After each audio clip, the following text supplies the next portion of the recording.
Okay, well, we're going to get started. Sorry for a little delay there, everybody. My name is Rylan Kagan. I'm a Good morning, Dr. Kagan. I'll just do a brief introduction to get you started. Thank you. Welcome, everybody, to Medical Grand Rounds, and thanks for your patience as we get started this morning. Just a reminder that next week we'll have the Alan Boyden Memorial Lectureship, and we will be hosting Molly Osborne from OHSU. She'll be giving the talk, Graphic Medical Education, One ICU Doctor's Use of Comics to Humanize the Medical Experience. My name is Rylan Kagan. And just a reminder, we're here on our Teams Live platform. It's been an exciting opportunity to expand our viewership, and it's currently available only virtually. Our hospital auditoriums, as you know, are being used for the good work of COVID vaccination. You can earn CME credit for watching this live virtual event or watching the recording, which is available at the same link as the invite. Medical experience. Just a reminder, we're here on our Teams Live platform. I will be monitoring the Q&A through the session today, but we'll hold most questions till the end. And now our speaker, Dr. Rylan Kagan. He's Assistant Professor of Orthopedics and Rehabilitation in the School of Medicine at OHSU. He earned his medical degree from Albany Medical College and then came here to Portland for residency at OHSU, also doing a fellowship in adult joint reconstruction and hip preservation at the University of Utah. Dr. Kagan, a Portland native, understands the importance of keeping our patients mobile and has invested in both surgical and non-operative care. Thank you, Dr. Kagan. Dr. Rylan Kagan.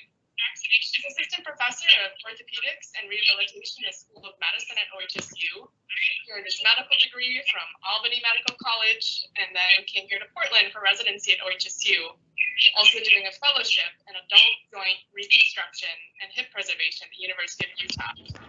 Hey there, sorry, Doctor. Just to interject here, I think you may still have both windows open, the one that you originally joined with where you were stuck as an attendee and the one where you were invited as a presenter. So you may want to close the old window in order to prevent all that further feedback. Okay, close that. Hopefully this is better. Yeah, we're not hearing an echo anymore. Just wanted to make sure. All right, you're good to go. Thank you. Thanks for the introduction. As mentioned, my specialty is mostly hip and knee replacements, but I have an interest in hip preservation as well. And that kind of feeds into a little of this presentation. I'm going to be talking about mostly hip and knee arthritis. I want to give some kind of just basics on what arthritis is, talk about the specific differences within osteoarthritis, some of the inflammatory arthropathies, some of the aspects of post-traumatic arthritis. And because this is for medicine kind of primary care audience, we're going to talk about non-operative management, talk about some preoperative optimization for those patients who are potentially surgical candidates. And then I want to introduce some future avenues for non-operative treatment for hip and knee arthritis. So jumping right into this, I think it's really important to know the definitions.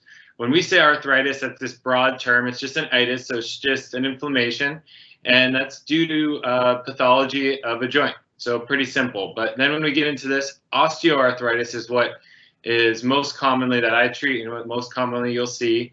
And all osteoarthritis is just a gradual wearing away or wear and tear of either hip or knee. And then that is very different than the inflammatory arthropathies. So the rheumatoid arthritis, your spondylar arthropathies, lupus, psoriatic arthritis, and there's some key important differences I'll touch on briefly. And then post-traumatic arthritis develops after trauma, kind of obvious. And avascular necrosis is another aspect we're going to touch on briefly here that can lead to arthritis. And then that is a loss of the blood supply in the knee or most commonly in the hip from either steroids, alcohol abuse, chemo, sickle cell, or another variety of conditions. So osteoarthritis, simply put, it is that cartilage matrix falling apart. So fragmentation and failure of the matrix, which leads to an inflammatory process that then leads to pain and disability. So what we actually see as that fragmentation of the matrix happens is an increase in water content. and you get a changing of your matrix. So you actually have this increase of these non-aggregated glycosaminoglycans, and it gets somewhat stiff, but it just starts to fragment and fall apart, and that actually causes that inflammation. So osteoarthritis, and the reason I bring this up and spend a minute on it, is not the same as normal aging.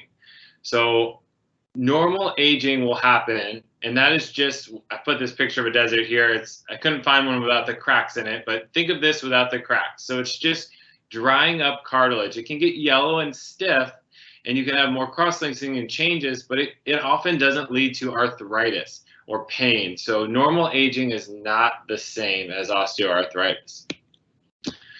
And then knee arthritis is incredibly common, good for my job security, but it's something that everyone here is going to deal with either in themselves, a loved one, or in your patients. Nearly half of American adults are going to develop knee arthritis in at least one knee. So it's really common. The incidence numbers are below, and you can see how common knee arthritis really is, almost 3 times as much as hip, and hip is really quite common. So risk factors for this, ladders are kind of like the bane of orthopedics. We just hear ladder fall is just awful. So articular trauma in any way, not just ladder, but increasing age is a risk factor, even though I mentioned how osteoarthritis is different than normal aging.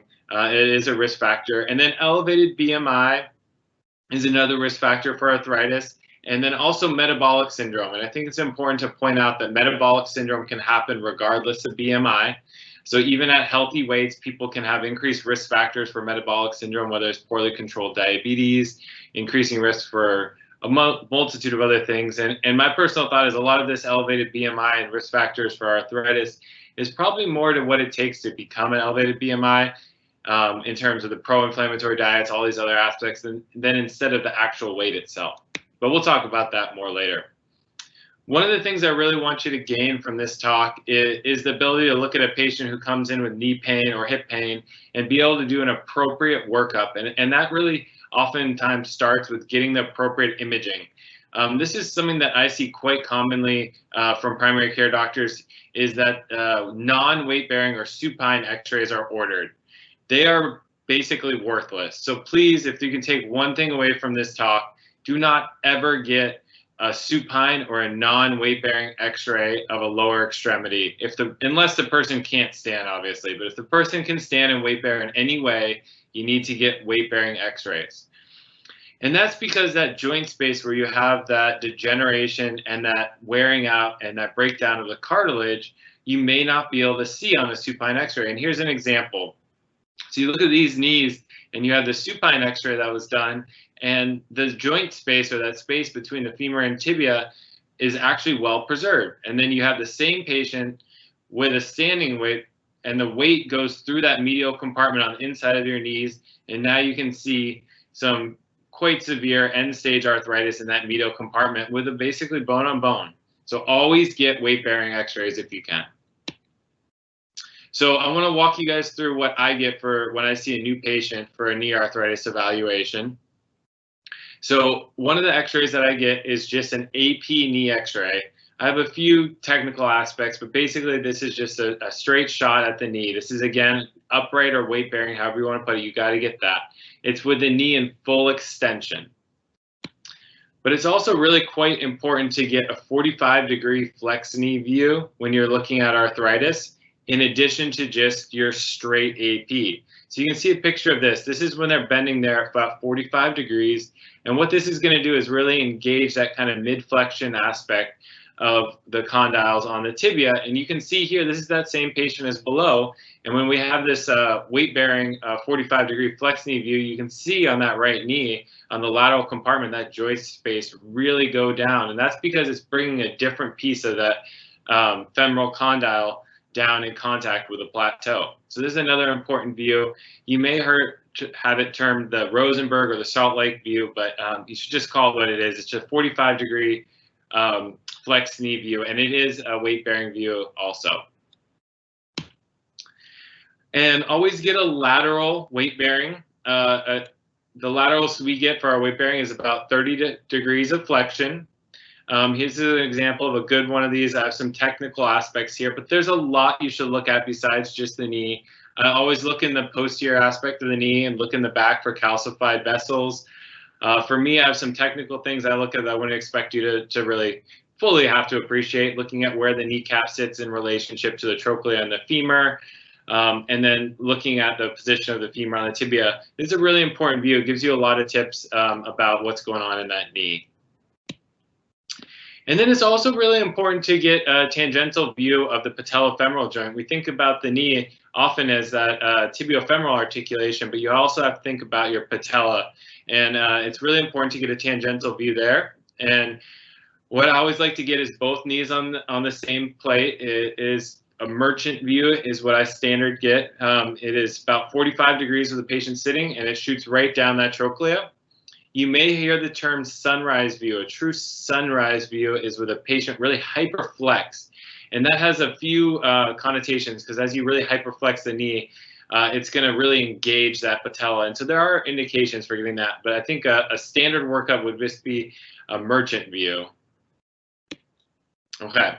I don't expect you as a primary care or other doctor to get these in clinic, these long-standing views. This is something that we have now in our clinic. I just want to introduce it because we're pretty excited that we have this now. We have this EOS machine, so it basically shoots an AP and a lateral at the same time, and it's all on one cassette, and it really gives you your alignment. And this is for us as we preoperatively plan. We can really think about how we're going to make our osteotomies or our cuts to correct deformities. And it's quite nice for us as we're moving forward with some of our new technology, whether it be computer navigation or robotics. Combining this with that can really help us plan and get things kind of tuned in and perfect for afterwards. Okay, moving on to some hip arthritis. Also very common, as I mentioned before, it's about a third as common as knee, but still quite common. And there is one unique thing with hip arthritis where in the younger age demographics, men actually have a higher prevalence of hip arthritis. You know, we think some of this may be some congenital hip things, either FAI or hip conditions like Perthes, slip, capital femoral epiphysis, some things like that. But then as we look at the older population, it's actually more common in women as they get older. But there's this interesting young higher prevalence in some men before the age of 50, which we don't fully understand.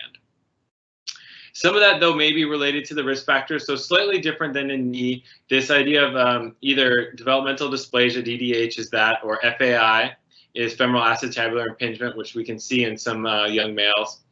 Age itself, again, is a risk factor. And again, there are those gender differences I mentioned with some young males having a higher prevalence, but then overall it is more common in women.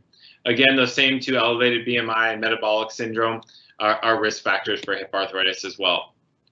Again, it's incredibly important you get weight-bearing x-rays. For us, what we get is we want to see a hip-centered AP pelvis. So you can see here, this is a good hip-centered AP pelvis. It does sometimes miss the top of the pelvis, and that's okay. Ideally, it would capture all the pelvis, but this is the x-ray we want to get when we're thinking about hip arthritis. So weight-bearing hip-centered AP pelvis. Okay, and then I tend to get AP hip as well. You can see that this gives you a little bit more view of the proximal femur. That's important for us as we start to think about our implant selection or some other things, especially maybe in the revision setting, so we really can evaluate some more extra-articular deformities. Moving on to lateral views of the hip. A cross-table lateral hip x-ray is the hip x-ray you should be getting for hips. And this is a picture of what it is here. So the femoral neck and head has about 15 degrees of aneurysm. Sorry, this picture above shows 20 degrees, and ideally you should have them internally rotate about 15. And what that is trying to do is bring that neck and shaft within the same plane. So that axial plane rotation that we all normally have there will come together. The key with this cross-table lateral is this is actually a true lateral x-ray of both the pelvis and acetabulum, which we're looking at, and of the femur. And I'll mention that later when you guys see some other x-rays. So it's really important for us as we're looking at things. This is kind of, for me, what I look at, all the key aspects here. And here's a patient of mine after a hip x-ray, so you can really see this good lateral view of the acetabular component, so I can see how well I was able to match their native version, and then you can see it going down. So you get a good lateral view of both. And that's what's really important about a cross-table lateral. So you may also see a frog leg or a roll-out lateral. Here's what this looks like on that picture. So this is a pseudo-lateral of the femur and not a lateral of the pelvis. For me, this is basically a worthless x-ray. Please don't get these. Try to get the cross-table laterals. The only time this is ever indicated if the patient can't do a cross-table lateral. It's a really inadequate lateral of either, so it doesn't add that much information. You really want to think about getting tangential views, and the best way to get that is with a cross-table lateral. Okay, so that's the basic imaging workup for hip and knee arthritis. Moving on to some inflammatory arthropathies. These are very common. I just mentioned some of the more common ones. This is not meant to be an inclusive list or a full talk about inflammatory arthropathy. I'm not a rheumatologist and don't try to pretend to, but I want to mention some key aspects of imaging because oftentimes you may be the ones diagnosing these. This is a patient of mine with rheumatoid arthritis, and what we see on x-rays like these, which are really kind of classic, are these erosions, these periarticular erosions or periarticular soft tissue swelling. So if you look on this x-ray, especially right around that medial aspect of that right knee, you can see that periarticular soft tissue swelling. And you can also see these erosions and these cystic changes in the joint without big osteophytes or subchondral sclerosis. So this picture, if you ever see something that just looks different, like why does this not look right? Unlike those last x-rays, be aware for inflammatory arthropathies. This is kind of that really classic picture of rheumatoid arthritis right here. I bring this up for completion. I wouldn't expect you necessarily to get this, but if you do have maybe a young male patient who has a lot of back pain, maybe a bunch of inflammation, multiple joints affected, do start to think about the spondyloarthropathies.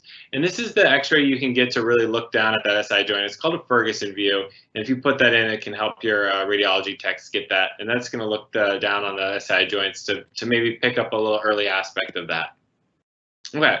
What I hope you can get out of this about inflammatory arthropathy is how to do initial screening and order the initial laboratory prior to consulting rheumatology. As a specialist, I always appreciate when you get the right x-rays and then consult, and they do too. I've spoken with our rheumatologists and they've helped me make the next few slides. And then there's some key perioperative medical management for this. And as primary care doctors who are going to be doing pre-op evaluations, it's important to understand some of the basics of this as well. So this is not just from me, this is from some help of our rheumatologist at OHSU. If you have a patient that you suspect has rheumatoid arthritis, this is a good initial screening lab work to get, which would be a RF factor, an ESR, a CRP, and an anti-CCP antibody test. And these are just serum lab tests. If it is maybe that younger male or you suspect ankylosing spondylitis or another one of the spondyloarthropathies, you can add in that HLA-B27. Again, the ESR and CRPs are on that same one. So this will be the time to add the HLA-B27 is if you suspect a spondyloarthropathy. And why is this really important too is these medicines are becoming more and more common, these biologics or these DMARDs as we often term them. I mean, you can't watch like a sports game or anything on TV without seeing a commercial for Enbrel or Humira or anything on TV now with these. And these medicines are pretty amazing in terms of how they've changed the lives of a lot of patients living with this. But they do have some very important aspects when you start thinking about perioperative management. So why do you and I care? These are becoming more and more common. The numbers are here. Almost half of rheumatoid arthritis patients are on these biologics. And then you can see some of the other numbers here. Okay, so how do you manage these? This is a really great collaborative effort between our association, which is ACUS, American Associated Hip and Knee Surgeons, and the rheumatologists got together, and these are some of the leaders in both of our fields, and basically said we need to help figure out how we manage these medicines perioperatively for the time of joint replacements to lower the risks, but also to make sure we're not unnecessarily stopping medicines that can safely be continued. And so basically, this is online, this is freely available. I encourage you, we have this in our clinic, just laminated in all the clinics we're at. And this is just a great paper to refer to if you ever are questioning about when to stop a patient's medicine before they're having a major elective surgery. And it's really nice. This is the table. I don't expect you to get everything out of this. I just want to show this is in there, and we keep this laminated just, in clinic. And it tells you exactly when to continue or hold medicines prior to a surgery and when to restart them after, which is key.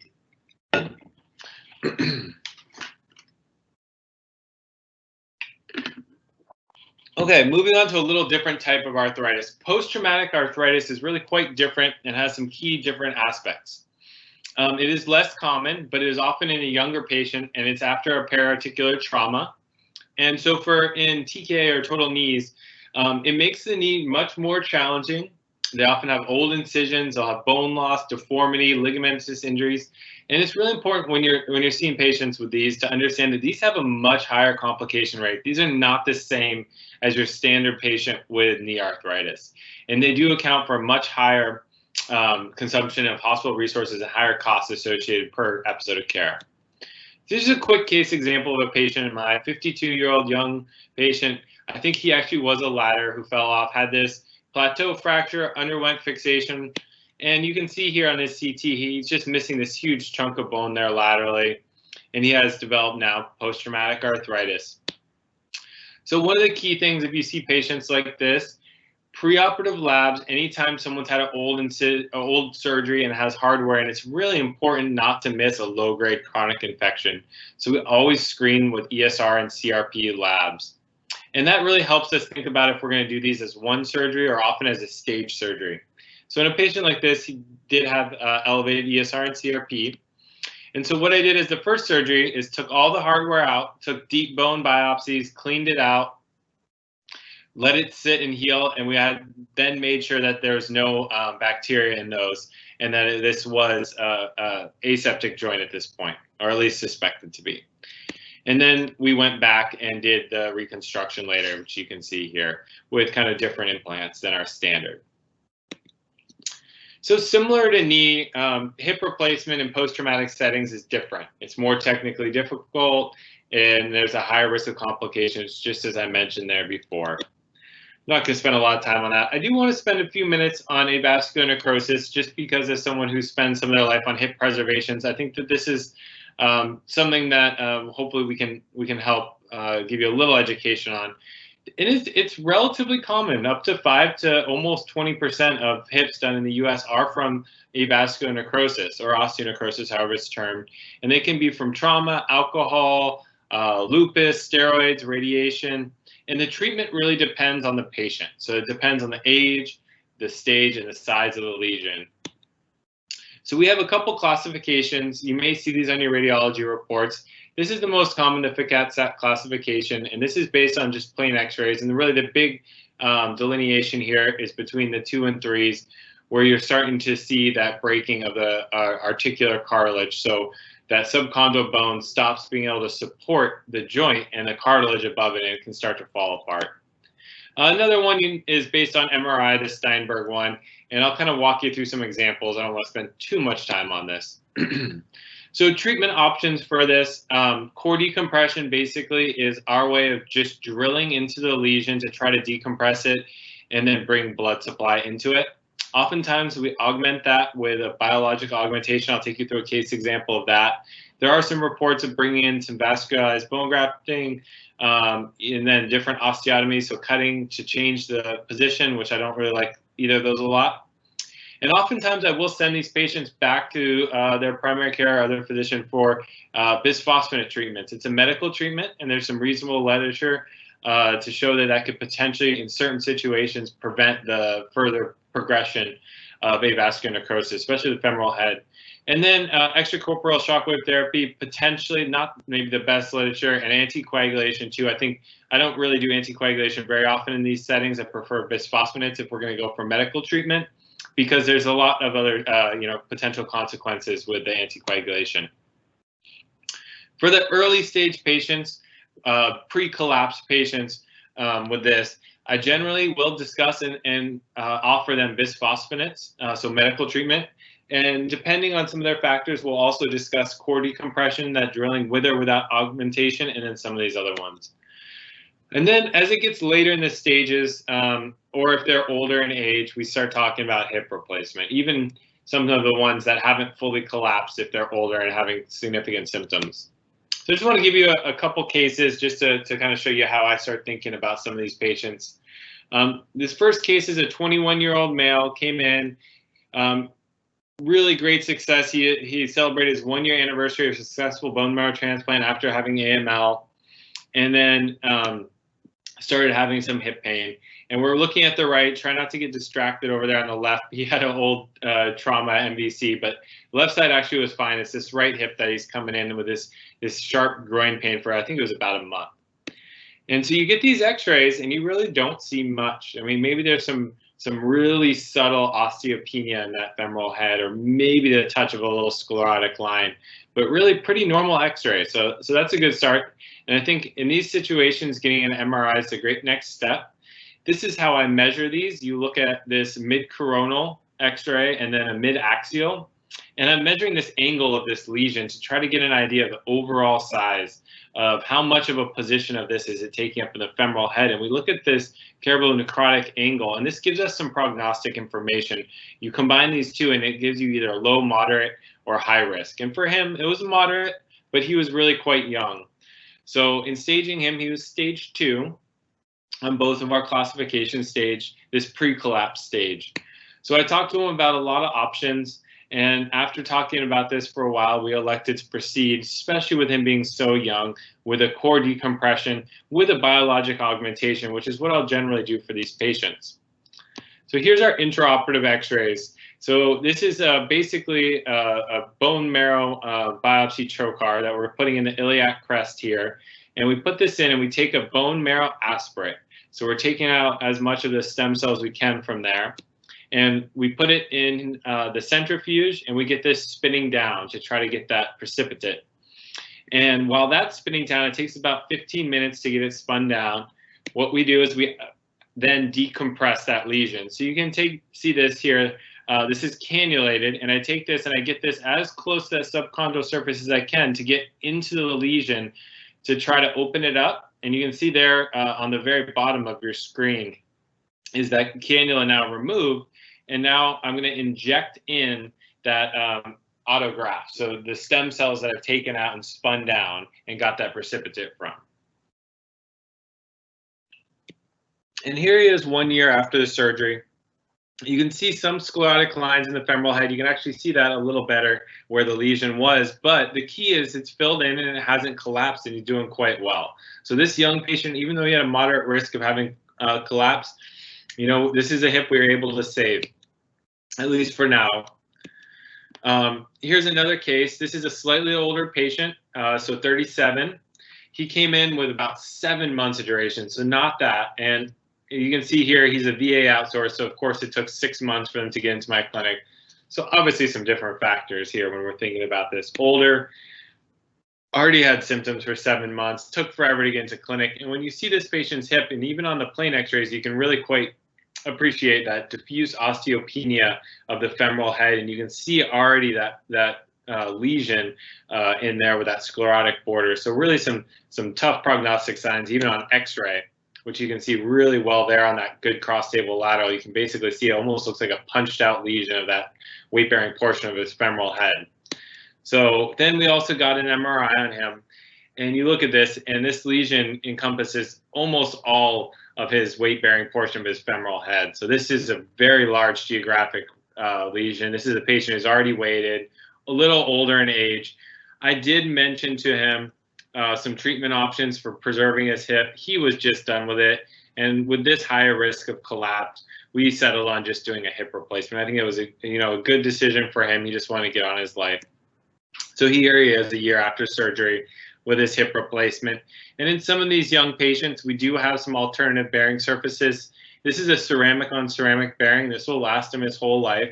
This will never wear out. And that's what he chose. There's a lot of other aspects to that, which was a topic for another conversation, another talk maybe if you had me back. And here's his hip now. It's doing quite well. Okay, moving on to some non-operative management. We're going to start with knee and then go into hip. Our academy, which is the AOS, or the American Academy of Orthopedic Surgeons, has these clinical practice guidelines that are available for everyone. And you can just go to these links or just search AOS CPG clinical practice guidelines, and these will come up, and they have them for knee and hips.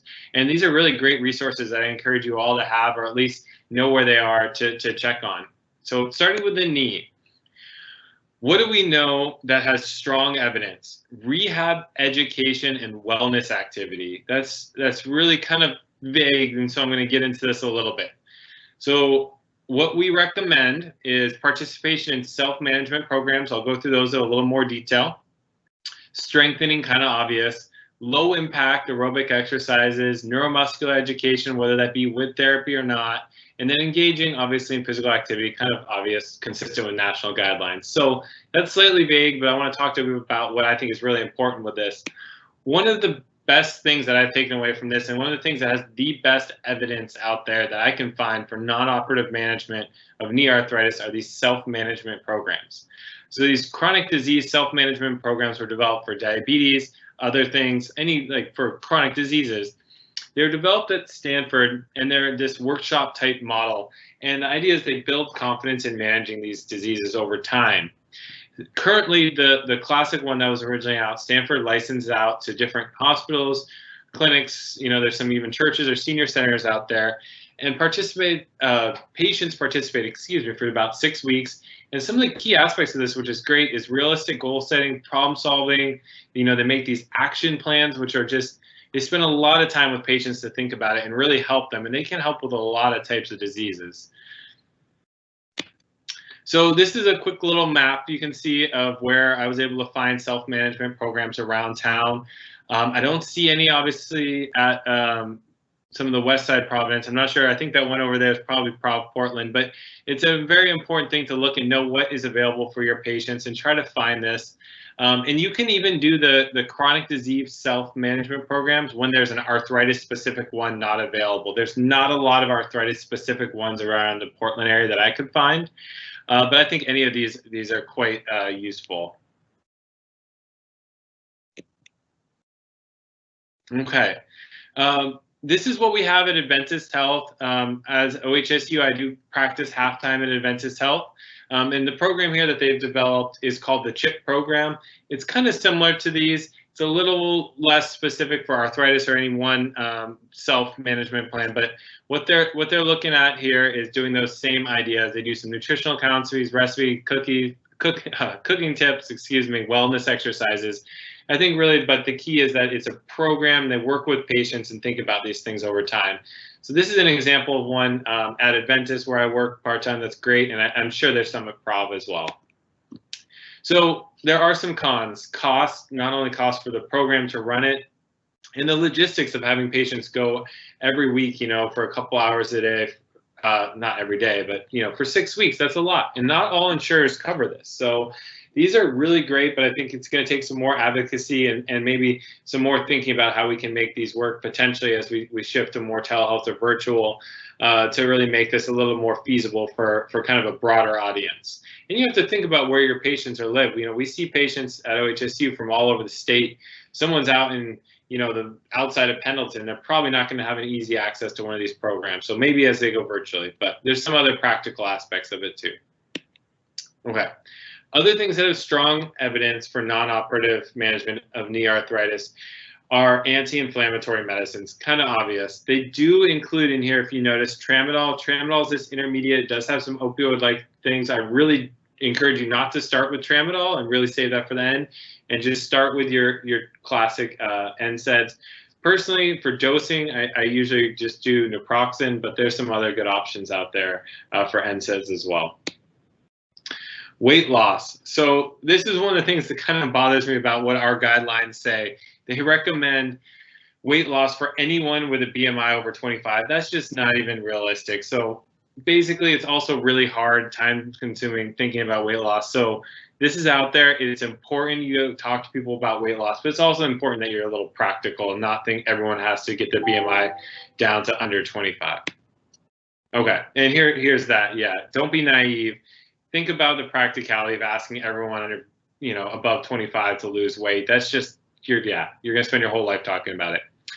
And then you have to think about what resources your system has for that, because these are things that need to be done safely, take a long time over time. We have a bariatrics clinic at OHSU, which doesn't just do surgery. They do some really incredible discussions with patients. They have RNs, dietitians and really a comprehensive way to talk about and work on weight loss, or doing those self-management programs. Our CHIP program at Adventist is another way that really works on weight loss over time. So that's a really key aspect though for arthritis. Every pound that a patient loses, I'll tell them they're going to lose 4 pounds off of what their knee sees, and what that is the tibiofemoral articulation. We'll see about 4 pounds. So someone who loses 10 pounds, that takes 40 pounds off every step of the knee, and it can really help. And then that's even more when you look at the patellofemoral articulation, especially with going up and down stairs or hills. That's up to 7 times the body weight it puts on the front of the knee with that. So it can really make a dramatic difference. Even modest weight loss of 10, 15 pounds can help people, potentially delay or not have surgery for a long time. Okay, moving on to some things maybe can do inconclusive evidence. I think one of the things that's really incredibly overused in our country is corticosteroid injections. Every now and then I'll give these out, but hopefully we can talk about this maybe at the end if we get some more time. There's not great evidence that any sort of injections really do anything. I mean, these steroids are just strong anti-inflammatories. I encourage people just to take anti-inflammatory medicines, and steroid injections I find really to be the most overused thing that we do. There's not great evidence for it. You're potentially introducing bacteria into the joint, which can harm people later. It's just, there's a lot there. And what really not to do. HA injections, please don't do HA injections, hyaluronic acid or viscosupplementation injections. There's strong evidence against that. Glucosamine and chondroitin, just people are wasting their money on those. But those are just again, injections overused no matter what flavor. Okay, moving on to the hip. So again, strong evidence for anti-inflammatory medicines for non-op treatment of hip arthritis. So this should be really the start of any medical treatment for any sort of arthritis, are these anti-inflammatory medicines. And here you can see the examples of some of the ones we commonly use. Now in the hip, there is better evidence that intra-articular steroids can improve short-term function. Again, I'll say that short-term. So this is not something that's meant for long-term. And there are some really key aspects of hip injections. The cost of doing these need to be done under image guidance.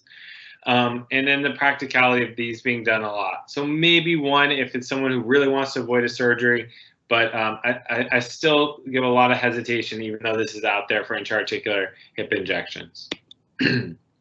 Physical therapy, there's some good evidence about physical therapy for treatment of early. So I put this kind of in quotes, for mild to moderate symptoms. So a really early patient, I think some PT can help with that. As patients get further on, I think PT is a little less useful. Okay, again, don't do glucosamine. All right, one of the things that I want you guys to take away from this too is how to get your patient who comes in, who may actually be thinking about needing a surgery, how to get them ready for that potential surgery and have them have the lowest risk when they go into the surgery of not having a complication. Hip and knee arthritis are two of the most successful surgeries that we have out there. Improve everything, overall quality of life, function, but we got to make sure we get people ready for this so that they don't have a complication.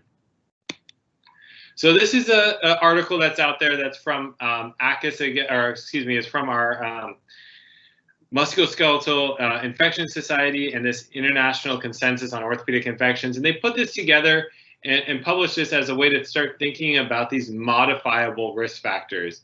Now, not all these are fully modifiable, but I think a lot of them are, and I want you to start thinking about it that way. So this one's kind of obvious. If someone has an active infection, they should not be, referred to an orthopedic surgeon. And that can be a tooth abscess, a toe infection, anything like that. Get that all cleared, get the patient treated before you send them over to see us to talk about joint replacement. And here's one of the reasons I'm really so against intra-articular injections. There is strong evidence that this puts people at risk of having a complication after the surgery. And when that complication, that is a big dreaded complication, is infection. So that probably carries fully out to 1 year after the injection. What I use is 3 months where I make people wait after any injection before I'll do their surgery. So really, if you're starting to think about someone ever potentially being a candidate for a surgery, just avoid injections. And then obesity, I talked about this briefly before, about that practicality of getting everybody down to under a BMI of 25. But what I want you guys to get from this is that within that over 25, there's different class of patients. I really think about anyone under 30. That's just my normal patient population. When they get their BMI over 30 to 35, that's when you can start talking to people about weight loss. And that's when I really do start talking about it, because we see if we get people below 35, there's a lower risk of having a complication with a surgery. And we really try not to use cutoffs. I hate the term cutoff because I think you got to look at patients differently. But if you look at these numbers, a BMI over 40 puts people at a much higher risk of having a complication with a surgery. So I really consider that anyone above 40, we're obliged to try to get them to work on weight loss before we do anything. And any of these super obese patients, really absolutely not candidates for surgery. These are the folks that really need to go see bariatrics right away, or talk about weight loss in a more aggressive fashion. The problem, though, is there's not a great methodology for weight loss. And how do we get them there? How do we do it safely, especially with bariatric surgery, and then optimizing nutrition afterwards? So we're not 100% clear with this, but it is a very modifiable thing. It's just takes some time and some effort, and it's a difficult one. Okay, so if patients have had bariatric surgery, that itself is a risk factor. And a key for this is that can be offset by malnutrition. So anyone who's had bariatric surgery, following nutrition labs over time, ensuring you're looking at that, and that malnutrition workup, having seen nutritionists is key for this. This is what I usually get for malnutrition is serum albumin, and oftentimes total lymphocyte count, and a transferrin. And we want to look at those and make sure that those are all up to par. Otherwise, we'll often get people to see a nutritionist or optimize those before a surgery. Now, diabetes is kind of a unique aspect of this, because the diabetes itself, I don't think, is necessarily the risk factor. So patients with really well-controlled diabetes don't have higher risk for post-op complications like infections if they're very well controlled. That said, it's likely not diabetes itself. It's probably, if you think about that, that's an indirect marker for a patient with poorly controlled diabetes for having other serious comorbid conditions. But when I look at these patients, the things that I want to see is, if you look back at a spot glucose, if they have any spot glucoses over the last month or so that are over 200, that's a patient in my eyes that is not ready for an elective surgery. They need better glucose, perioperative glucose control.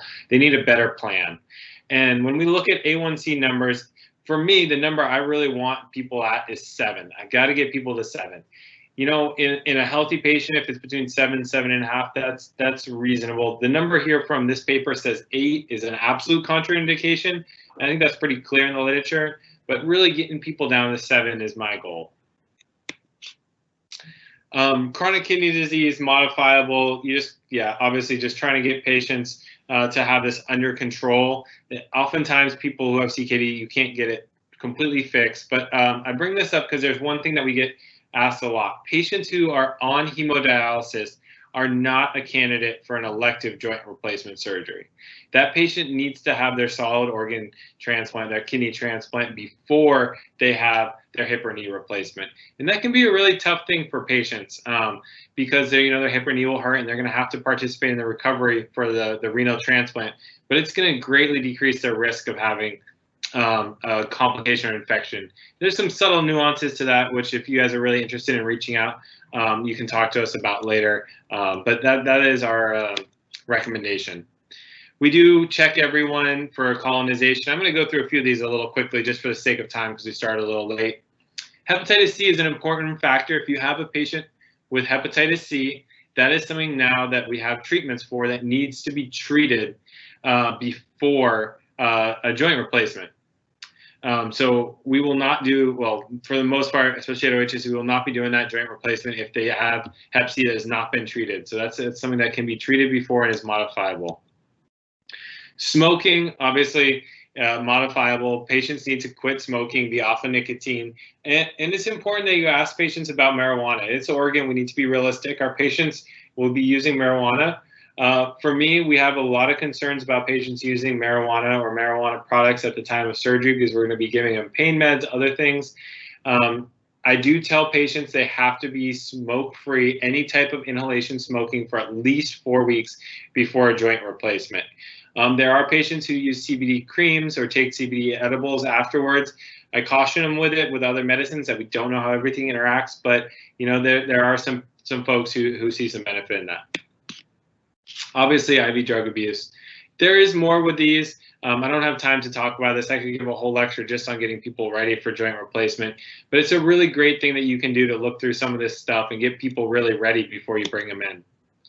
And just while I have a couple minutes, sorry, I've been going real fast to catch back up. I just want to spend a few minutes on what I think the future is for some of these non-operative knee arthritis patients. And the two big things I think that are going to happen over the next 5 to 10 years that are going to be used more and more are geniculate nerve ablations and geniculate nerve embolizations, basically treating the nerves that innervate the knee. So my indications for these two procedures are that patient with either mild to moderate arthritis with really severe symptoms. We've all seen this. You get that X-ray, and yeah, sure, they have some arthritis. Maybe they have some degenerative meniscal tearing. It's not a normal knee, but they have these incredibly severe debilitating symptoms that are discordant with their arthritis. And that's a really good patient for this. And I think that these procedures, especially because they target the nerves, can maybe help break that. These are your fibromyalgia patients, patients with chronic pain, issues like that. And then there are some patients who have severe arthritis who are not candidates for surgery. For whatever medical reasons, they may need to get their hepatitis C treated, they may need to lose weight, whatever it is. That's when these can really help buy that patient time while they optimize them before they become a surgical candidate. The geniculate nerve ablations are two flavors of them. I don't have one that really, I don't have a horse in the race between these two, but our pain center, which I'm going to introduce, uses more of the radio frequency ablation. That's on your bottom panel. And what that is a probe that goes in and uses radio frequency that's going to ablate the nerves going to the knee. And then the other one, which you're going to see in your top of the screen with those 3 little probes in it, that looks like a fancy toothbrush holder up there, that is the cryoablation. And so what that does is it actually freezes the nerves that go down to the knee. Same nerve innervations, but by freezing them, you're just killing the inside of the nerve, leaving that axon sheath, so it'll come back over time. But really, the idea of these is it breaks that cycle of pain, and these can be quite beneficial, I think. There's still not a ton of literature. This is the best thing I could find out there about the radio frequency for chronic pain. This is an RCT, and what they looked at was improving visual analog scores, and then they did a Oxford knee score in the ablation group, and those were improved at all these time points. So even after 12 weeks, there was that. But the small study, only 38 patients, so hard for us to really fully adapt this with this until there's a little more literature. There's some more. I don't have time to kind of go through this all, but if you have patients and there's not good resources at Providence who are doing these procedures, I encourage you to consider a consultation with Kim Maurer. She's the director of our pain center, or for the comprehensive pain center at OHSU. She's an anesthesiologist by training. I send a ton of patients to her, and we work together on some of this stuff, and we've given talks on pain around knee and hip. And she does these procedures, and she can be a great resource for some of these patients who may not be ready for a surgery. And then the next procedure is a geniculate artery embolization. So basically embolizing the arteries that supply those nerves. And they actually embolize some abnormal vessels that we can be seen. I mentioned this as an inflammatory response. And so some of the thought is that inflammatory response causes a synovial inflammation, angiogenesis, this hyperplasia, leading to these sensory nerve growth. And so by embolizing them, you can kind of not only reduce the pain, but calm that whole process down. And this is a day procedure done under same-day recovery. Here's a good slide that was put together by our interventional radiologist, just showing these improvements in VAS and WOMAC scores, which is just another functional outcome score. And both of these were improved, and these were durable over time, all the way out to a year or two, for this mild to moderate group again. This is one of our interventional radiologists here. I encourage you guys to consider sending patients to if you have any interest in this. Yulin Koth, she's amazing. She also does some really interesting stuff around some of her women's health, the pelvic stuff. If you ever have those patients, You know, she'd also be probably a great speaker for one of these to talk about that as a separate thing. But this is an emerging technology, and if you have patients you think aren't ready for a surgery, I encourage you to think about these other two things, because I think they're going to really be a good thing for the future moving forward. I have reached the end of my time, so I'll stop talking and hopefully people have some questions. Great. Thank you so much, Dr. Kagan, for the super comprehensive talk and sneaking in with a late start. So I think our audience has a lot of interest in also the non-operative management. I know you touched on this briefly, but particular questions if you remind us once more about any evidence for knee osteoarthritis, for quad strengthening exercises, as well as the unloader knee brace or heel wedges. Yeah, absolutely. So kind of going back through here, when I look at, especially in the knee, I think of quad strengthening itself kind of more as this whole process of neuromuscular education, and anything that is going to help strengthen the muscles around the knee are going to be beneficial. So strengthening is really kind of vague around here. Quad sets are an important part of this. Neuromuscular education, if you have a patient who maybe isn't the most medically literate, getting them involved with some really physical therapy to give them home exercises that are going to be beneficial is a good one. I don't think just handing someone a piece of paper and saying, go do some quad strengthening, your knee is going to feel better, is going to help that patient. You know, you really need to kind of take a more comprehensive view of that. In terms of the shoe inserts, I'd never recommend those. It just doesn't make any sense to me. And put something in my shoe, it's going to shift your access. Like, in practicality, no. And the evidence really isn't good for those either. We kind of list those in this bottom bin here, where it's maybe you can do these. Inconclusive evidence for any of these, offloader braces. And you guys have seen those big, bulky offloader braces. I encourage you, before you ever prescribe them again, put one on and try to wear one for an hour, and then think about and walk around, do like an hour of clinic with a knee offloader brace, and then recommend that to a patient and tell them to go live their life with it. It's just not feasible. It sounds good, but in practicality, just no way. Great, thanks. Appreciate the practice, the practical tips. I want to respect the time. We do have just about a minute left. It's okay if we go a couple moments over, but we will wrap this up with the last question. I think there's often a question from a primary care audience about earlier as opposed to later referral, particularly when patients are considering joint replacement. So just some thoughts there, and maybe like what our patients might, in general terms, expect if they are kind of on the fence.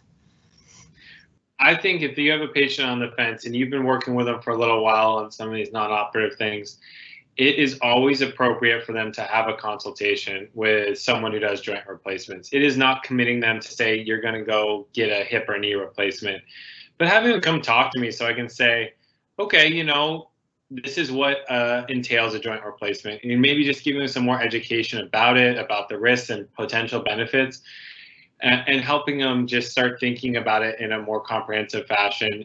It is always appropriate to have them come see us at any point if they're starting to even think about that. Never delay.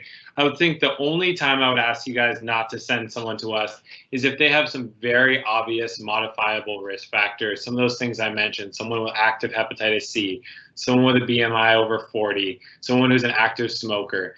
Those are patients you got to try to get those things better before you send them. But if it's just a normal patient who maybe has moderate arthritis, who isn't quite ready but just wants to learn more, absolutely send them over. We'll talk to them. Great, many thanks. You have a couple of specific questions that maybe we'll try to get off to you individually. Yep. We do, I think, have some of our physical medicine and rehab colleagues starting to do some of the nerve ablations for the geniculate nerve. One question about whether that seems to have any effect on the kinesthetic sense and putting people at risk for abnormal movement or trauma, sort of side effects from these that you've seen? No, I don't think so. I mean, anyone with arthritis is already going to have an abnormal joint and not normal, potentially knee kinematics, and have some of these things like quad inhibition or maybe potentially abnormal gait. So I don't worry about that. And really, they're getting the sensory nerves. I'd have to talk with Dr. Maurer. She's done a ton of these, and she actually does the procedures. I only see a small subset of those patients because she really tries to get to them and only send me the people who need a knee replacement, which is kind of nice. And so maybe she has a little more information, but I don't worry about that at all. Great. Great. Well, we will let you go. Thank you so much for your time, Dr. Kagan. A lot of useful information. Take care. Thank you for having me.